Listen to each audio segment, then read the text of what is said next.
Well, into that breaking news story, another mass murder has taken place in the Eastern Cape. SABC News has received a report that 6 people were gunned down at Godini village near Qumbu. It is alleged the victims, all deceased, are members of the Community Policing Forum. No further details are as yet available. Now, you'll remember that this incident comes just 9 days after 18 people were gunned down in Lusikisiki. A memorial service was held yesterday for the Lusikisiki victims.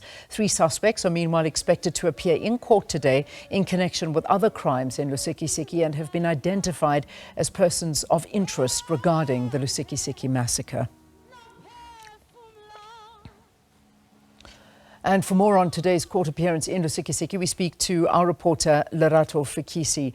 Lerato, this appearance obviously in court now coming on the back of what we're hearing as breaking news this morning. One has to ask, what is happening in the Eastern Cape in terms of these mass killings? Good morning to you.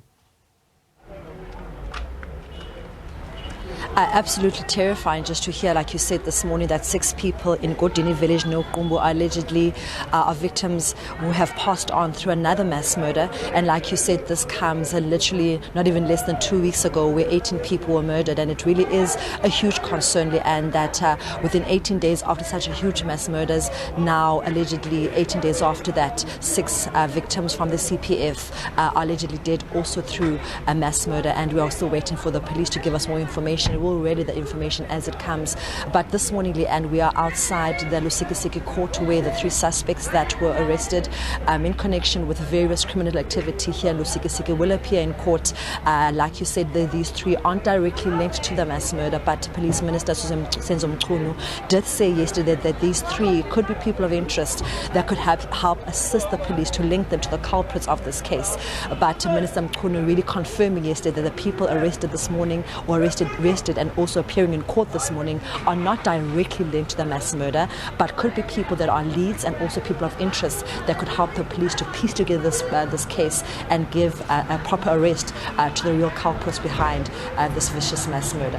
Yeah. In terms of the families, one would imagine that there should be quite a big presence at this particular hearing. Can you perhaps talk to us about contingency plans in place, security and the presence of the families there?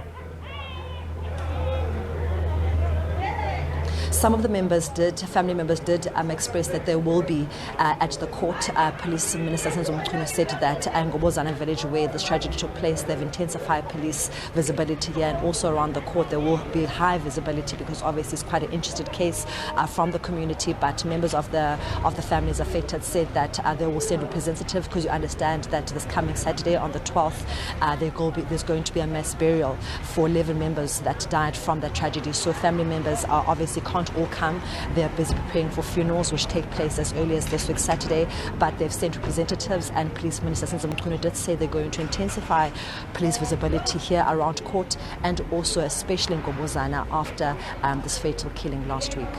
Also, in terms of state assistance for these funerals that we're talking about, this mass funeral, is there a confirmation that this will all go ahead and that this will be one mass funeral that the state is going to assist with payments for?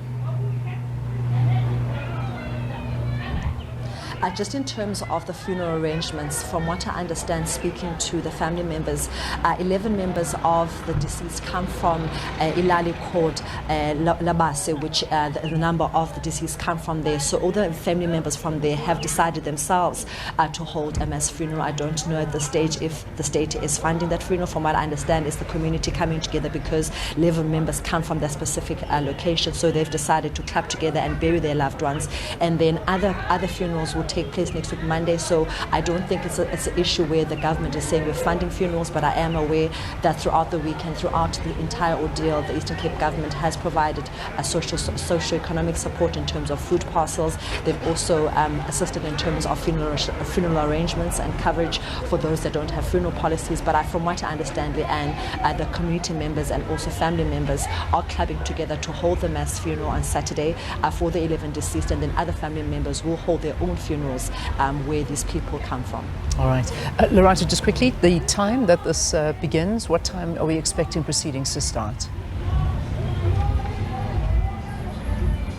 The proceedings are expected to start at about 9 o'clock, but you understand, Leanne, that within court there are other cases that are also have to be heard in court. So it will start, court opens at 9 o'clock, and then the specific case then will be heard as and when it is shifted on the case roster. All right, wonderful. Lerato Fekisi on that story for us, keeping an eye on, I imagine, both of the big stories, that one and, of course, the breaking news story that we've just heard coming out of Qumbu, where another 6 people have been gunned down, and we'll bring you more during the course of this program.